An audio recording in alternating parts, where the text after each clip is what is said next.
मेरा नाम डॉक्टर विष्णु कुमार है, assistant professor department of education, JVVI लाड। आज हम साइकन या स्काइफा के बारे में अध्ययन करेंगे। सबसे पहले हम इसके क्लासिफिकेशन की बात करते हैं। क्लासिफिकेशन के अंदर सब किंगडम इसका मेटाजोआ है, जिसका मीनिंग है मल्टी सेलुलर एनिमल।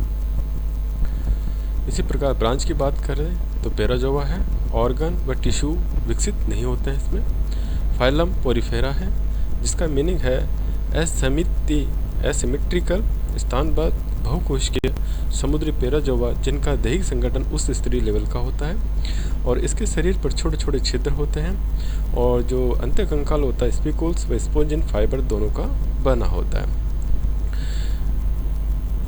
क्लास की बात करें कैलकेरिया या कैल्सीफोजिया, जिसका मीनिंग है कि अंतःकंकाल की जो कंटिकाएँ होती है वो कैल्शियम कार्बोनेट की बनी होती है और इस वर्ग में एस्कोनोइड, साइकोनोइड व लिकोनोइड तीनों प्रकार के नाल तंत्र पाए जाते हैं। ऑर्डर की बात करें तो हिट्रोसिला, इसमें दही भित्ति वलित होकर एक नलिका संस्थान में विभेदित होती है। साइकोनोइड व लिकोनोइड कैनाल सिस्टम पाया जाता है। जीनस साइफिया होता है। अब हम बात करते हैं इसके हैबिटेट, स्वभाव व वासस्थान जो होता है। ये कॉलोनी के रूप में रहते हैं, स्थानबद्ध होते हैं। इनका जो आकार होता है परिणाम में छोटे होते हैं और समुद्र की तह दल के आधार से संलग्न होते हैं और ये देखा जाए तो पूरे वर्ल्ड में पाया जाता है। यदि हम इसके स्ट्रक्चर की बात करें तो ये एक कॉलोनी के रूप में रहते हैं और जिसका इस आधार का भाग होता है सब स्ट्रक्टम से कहलाता है। उसके ठीक ऊपर का भाग बेस होता है। इसमें स्पिकुल्स होते हैं, इसमें छोटे छोटे छिद्र होते हैं जिन्हें हम ऑस्टिया कहते हैं, जिससे ऑस्मोरेगुलेशन की क्रिया होती है और जो इसके पास में एक बड नुमा एक संरचना होती है जिसका पार्ट होता है। अब यदि हम इसके स्ट्रक्चर की बात करते हैं तो ये एक वेस्ट नुमा होता है, मतलब कलश के नुमा होता है और कॉलोनी के रूप में रहता है और इसके अंदर कुछ नलाकार स्तंभ का बना होता है और ये आधारी भाग से जुड़े रहते हैं और इनका ये कलर की बात करें तो हल्के भूरे रंग का होता है और शरीर पर आस्टिया छिद्र उपस्थित होते हैं और इसकी जो बॉडी वॉल होता है, दही भित्ति होती है, वो वलित होकर इनकरेंट कैनाल व रेडिन कैनाल में विभक्त होती है। ऑस्टिया जो होते हैं वो इनकरेंट कैनाल में खुलते हैं और इनकरेंट कैनाल रेडियल कैनाल में खुलते हैं और अरियक नलिकाएं अंत में स्पोंजिल में खुलती है और स्पोंजिल गुहा और स्कुलम छिद्र के द्वारा बाहर की ओर खुलता है। रेडियल कैनाल एक अपद्वार या एपोफाइल से स्पंज गुहा में खुलती है। अरिनाल विशेष प्रकार की कोशिकाओं से ढकी होती है और ये सब कोशिकाएं कीप कोशिका या कोलर सेल या कोएनोसाइट कहलाती है। कीप कोशिकाएं फ्लैजिलेट होती है, ये गोल व अंडाकार होती है और ये मिजोगिलिया होता है या मध्य श्लेष में होता है, मध्य स्तरीय प्रोटीन पदार्थ का बना होता है। इसमें यदि कोशिकाएं कम हो तो इसे हम कोलेनकाइमा कहते हैं और तथा कोशिकाएं अधिक हो तो पेरेन्काइमा कहते हैं। मध्य श्लेष में अमोसाइट्स व इसके रूपांतरण से बनी कोशिकाएं पाई जाती है और मध्य श्लेष या मिजोगोलिया में पेशी कोशिकाओं के अतिरिक्त स्क्लेरोब्लास्ट सेल्स भी पाई जाती है, जो साइकन में कंटिकाओं का अंतःकंकाल साबित करती है, एंडोस्केलेटन बनाती है। कुछ कोशिकाएं खाद्य पदार्थ का संचय कर लेती है और ये कोशिकाएं संचय कोशिकाएं या कलेक्टिव टिश्यू सेल्स कहलाती है। कुछ अन्य अमीबीय कोशिकाओं में कुंद या कुटपाद व बड़ा केंद्रक पाया जाता है। ये लैंगिक कोशिकाओं को उत्पन्न करती है, अतः इन्हें आहत कोशिका या आर्क्यूसाइट कहा जाता है। यह पूर्ण क्षम या टोटिपोटेंट कोशिकाएं होती हैं क्योंकि ये अन्य प्रकार की कोशिकाओं में बदल सकती है।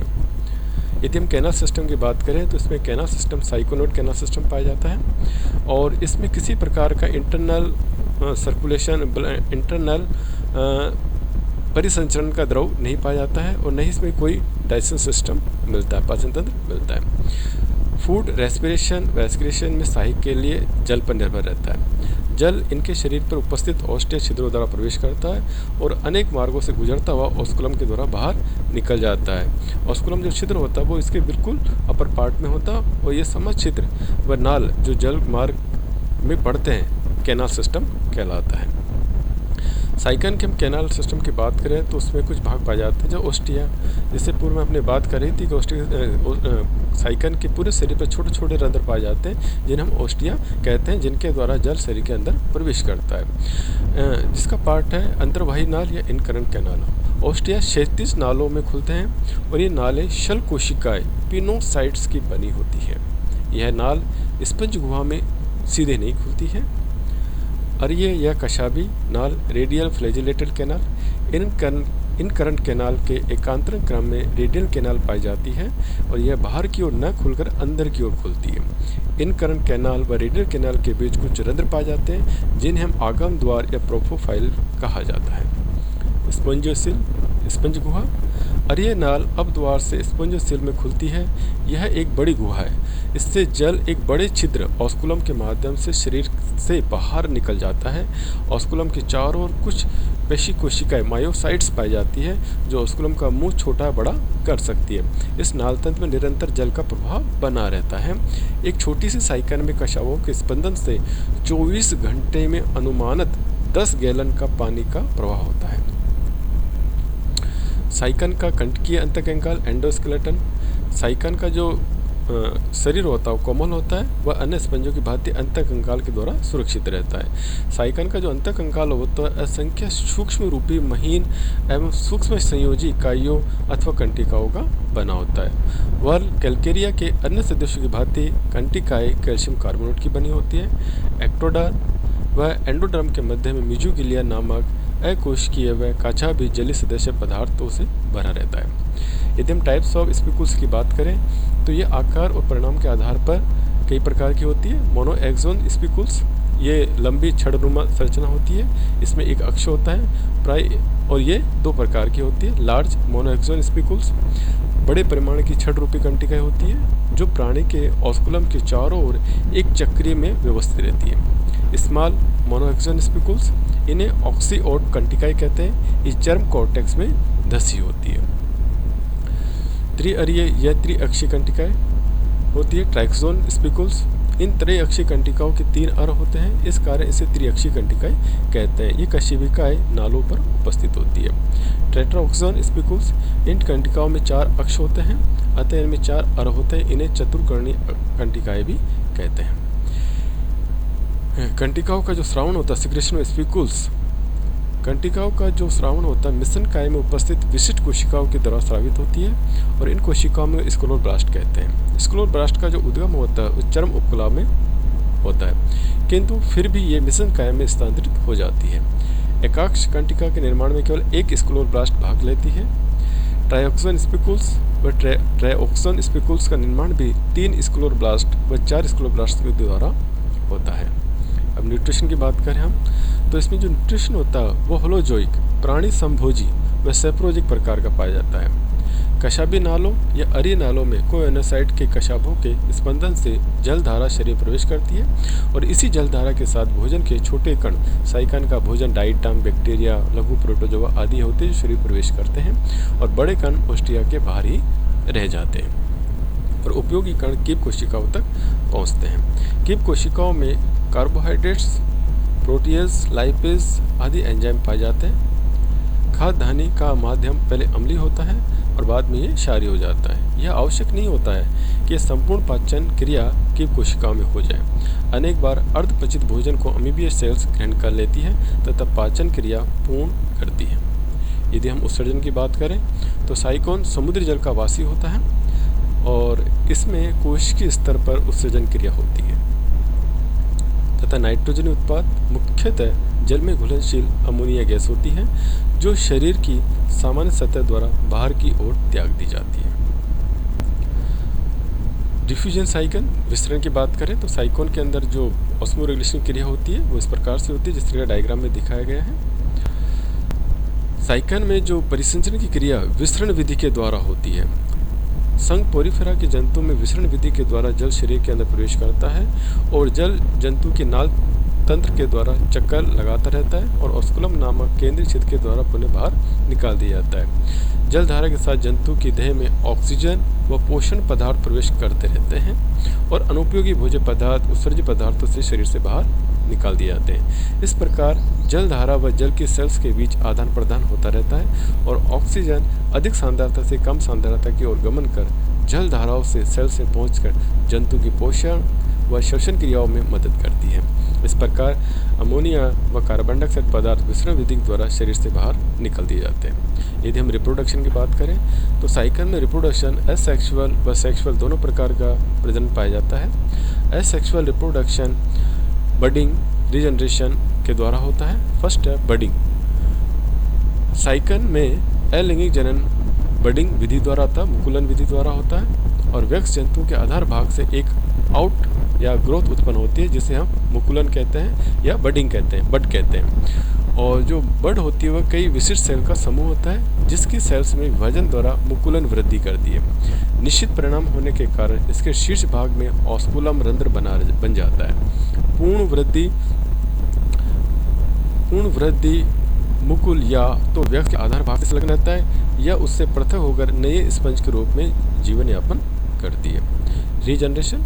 साइकन में रीजनरेशन की अद्भुत क्षमता पाई जाती है। किसी दुर्घटना के कारण साइकन का कोई भाग यदि टूट जाता है, अलग हो जाता है, तो टूटा हुआ भाग ही पूर्ण साइकन के रूप में विकसित हो जाता है, नए साइकन के रूप में विकसित हो जाता है। यदि परिस्थितियाँ अनुकूल हो और उस समय साइकन के टुकड़े टुकड़े कर दिए जाए तो प्रत्येक टुकड़ा नए साइकन में विकसित हो जाता है। इस प्रकार साइकन की संख्या में बढ़ोतरी होती रहती है। यदि स्पंज कोशिकाओं को बारीक सिल्क के कपड़े से छानकर अलग कर दिया जाए तथा जल में पुनः छोड़ दिया जाए तो यह पुनः संयुक्त हो सकती है। यही नहीं, यदि दो विभिन्न जातियों की इसी प्रकार पृथक की गई कोशिकाओं में मिला दिया जाए तब भी एक ही जाति की कोशिकाएं आपस में मिलकर एक पिंड बनाती है और स्पंजों के इस गुण को हम रीकंस्टिट्यूशंस कहते हैं, ये पुनर्रचन कहते हैं और ये पूर्ण क्रिया रीजनरेशन कहलाती है। अब बात करते हैं हम सेक्सुअल रिप्रोडक्शन की, जिसके डायग्राम के अंदर सेक्सुअल रिप्रोडक्शन के प्रोसेस को पूरा बताया गया है। साइकन जो होता है वो हर में फ्रोडाइट या उभयलिंगी होता है या मोनोसिस जंतु होता है। इसमें स्पर्म ओवम दोनों का निर्माण एक ही जीव में होता है। मोनोसिस का मीनिंग यह होता है यहाँ का स्पर्म ओवम दोनों का निर्माण एक ही जीव में होता है और इसलिए इसको हम मोनोसिस कहते हैं, उभयलिंगी कहते हैं। परंतु कुछ जातियाँ ऐसी भी होती है जिसमें अंड का निर्माण पहले होता है। अंडजनन oogenesis। कुछ अमीबीय कोशिकाएं प्रजनन के लिए अरीय नाल में आकर अंड मात्र कोशिका के रूप में रूपांतरित हो जाती है और विभाजन करती है। विभाजन मियोसिस होता है। इसके उपरांत यह कोशिकाएं या अंड मिजोग्लिया में लौटकर पोषक कोशिकाओं से चिपक जाते हैं। यह पोषक कोशिकाएं कीप कोशिका का रूपांतरण होता है और इनसे पोषण प्राप्त कर अंड आकार में वृद्धि करते हैं। स्पर्मेटोजेनेसिस। कुछ अमीबीय कोशिकाएं वृद्धि व विभाजन द्वारा अनेक शुक्राणुओं को जन्म देती है। फर्टिलाइजेशंस। साइकन उभयलिंगी जंतु है, फिर भी इसमें स्वनिषेचन कम ही पाया जाता है। एक जंतु के शुक्राणु जल में पहुंचने के बाद जलधारा के माध्यम से अन्य जंतु तक पहुंचते हैं और अरीय नाल में आने पर कीप कोशिकाएं इन्हें अंतर्ग्रहित कर लेती है। पुंछ बाहर ही रह जाती है। कीप कोशिकाएं रूपांतरित होकर अमीबीय कोशिकाओं में बदल जाती है और अंड में से जुड़ जाती है। अब शुक्राणु का सिर अंड में प्रवेश कर जाता है और फर्टिलाइजेशन के पश्चात जाइगोट बनाता है। विकास की बात करें, डेवलपमेंट। साइकन का जो डेवलपमेंट होता है मिसोफाइल में होता है। फर्टिलाइजेशन क्लीवेज वर्टिकल व होलोब्लास्टिक प्रकार का होता है, जिसके फलस्वरूप 8 कोशिकाओं का एम्ब्रियो उत्पन्न होता है और जो फोर्थ क्लीवेज होता है वो क्षैतिज होता है, जिसके कारण 16 सेल्स का निर्माण होता है, जिससे एक भ्रूण बनता है। 16 सेल का भ्रूण बनता है और 16 सेल्स 8 कोशिकाओं के 2 तालों में व्यवस्थित हो जाती है। इसमें ऊपरी 8 कोशिकाओं में कोई कशाप नहीं होती है, इन्हें मैक्रोमियर्स कहते हैं, जबकि निचले 8 कोशिकाएं कशाप युक्त होती है। इसकी कोशिकाएं लघुकंड या माइक्रोमियर्स कहलाती हैं। यह तल भावी स्पंज की कोएंड्रम का निर्माण करता है और कोशिकाओं के दोनों तलों के बीच एक कोरक गुहा ब्लास्टोसिल उत्पन्न हो जाती है और यह अवस्था ब्लास्टोला कहलाती है। इसके पश्चात कशाप युक्त कोशिकाओं में विभाजन होता है, लेकिन मैक्रोमियर्स में विभाजन नहीं होता है। कुछ विभाजनों के पश्चात कोरक के कशाप विहीन तल में एक रंध्र उत्पन्न होता है, जिससे अंदरूनी सतह बाहर आ जाती है तथा बाहरी सतह अंदर की ओर चली जाती है। इस क्रिया को हम इन्वर्जन कहते हैं। इन्वर्जन के फलस्वरूप बना एम्ब्रियो एम्फीब्लास्टुला कहलाता है। एम्फीब्लास्टुला का जो अग्रभाग कशाभी युक्त होता है तथा पश्चात भाग अकशाभी युक्त होता है। अकशाभी तल में अभी भी 8 कोशिका ही रहती है, जो आकार में बड़ी होने के कारण मैक्रोमियर्स कहलाती है और दूसरे गोलार्ध की सेल्स माइक्रोमियर्स कहलाती है। एम्फीब्लास्टुला के बीच में ब्लास्टोसिल स्थित होती है। एम्फीब्लास्टुला इस समय मीजोफाइल से मुक्त होकर स्पंज के नाल तंत्र में पहुंच जाता है तथा अब इसे हम एम्फीब्लास्टुला लार्वा कहते हैं। यह लार्वा ऑस्कुलम से निकलकर बाहरी जल में पहुंच जाता है और कुछ समय मुक्त जीवी के रूप में व्यतीत कर फिर स्थानबद्ध हो जाता है और इसमें इन्विजिनेशंस या एपिबोली द्वारा या दोनों ही तरीकों से ग्रेस्टुलेशन की क्रिया प्रारंभ होती है और इस क्रिया से कशाभी स्तर अंदर की ओर चला जाता है तथा एक एस्कोनोइड स्पंज की संरचना बन जाती है। Thank you.